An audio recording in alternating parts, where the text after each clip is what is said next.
I'm Dr. Raj Srinivas. I'm a stroke neurologist and neurointerventional surgeon at Artemis Hospital, Gurgaon. We are celebrating the World Stroke Day, and an important message that I would like to convey is about alcohol consumption and stroke risk.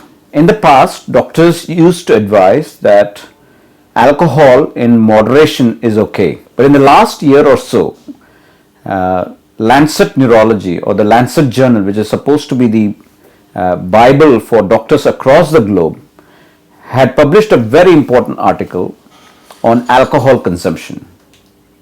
It says that no amount of alcohol is safe anymore. It also goes on to say that all those studies which suggested some benefit with alcohol, there was some bias in those studies, and therefore it cannot be taken as evidence anymore.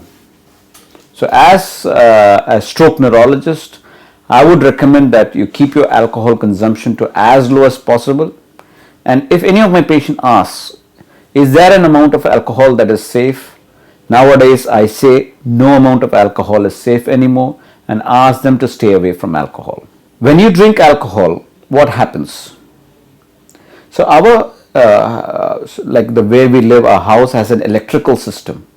Similarly, the heart has an electrical wiring system, and our heart chambers, the upper chambers are called atrium and lower chambers are called ventricle. And there is a synchrony between the way they pump the blood. So the upper chambers pump and the lower chambers then follow.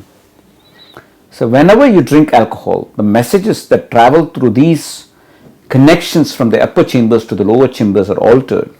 And you can get what is called as an irregular heart rhythm or an altered rhythm in the heart called as arrhythmia.